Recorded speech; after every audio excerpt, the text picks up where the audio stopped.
Iran has ghost armada of tankers to sell to China to bankroll its secret nuclear program, says experts. Iran has a ghost armada of tankers to sell oil to China in order to fund its secret nuclear programs, it was reported.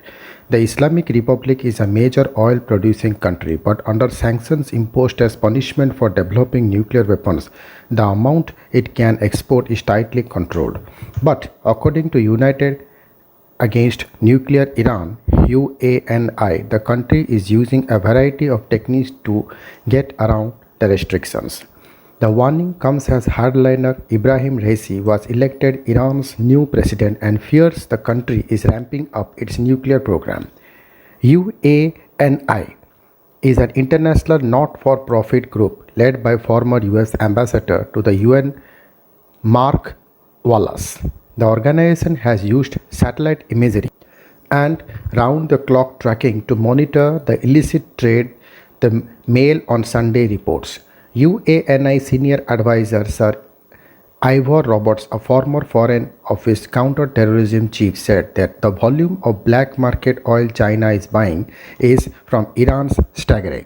Iran has doubled the number of ships sailing under other countries' flags to export oil to China to 123, and the country is Iran's main customer.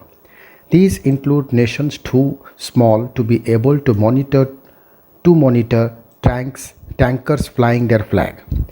Iranian vessels also use a technique called spoofing that allows them to manipulate GPS that reports a vessel's position so it appears to be elsewhere when it docks in prohibited areas. China was reportedly buying an average of 7 lakh barrels of illegal Iranian oil a day up to April, and ships carrying 18 million barrels are currently thought to be in the South China Sea. Sir Ivor said that if only a sixth of Iran's tankers evaded detection and completed a shipment each week, it would be exporting 2.4 million barrels a day.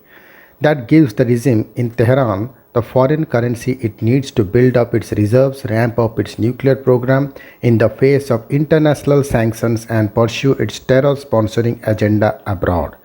This shadowy alliance is a challenge to the West and has potentially huge implications for our security.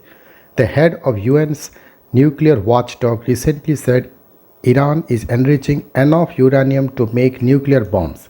Under the 2015 nuclear deal, formerly the Joint Comprehensive Plan of Action, Iran agreed to limit uranium enrichment to 3.6%. Donald Trump withdrew from the deal in 2018 that prevented Iran from developing nuclear weapons, branding it horrible and one-sided. Rafael Grossi, Director General of the International Atomic Energy Agency, says the Islamic State is enriching uranium purity level only countries making bombs are reaching. Thank you.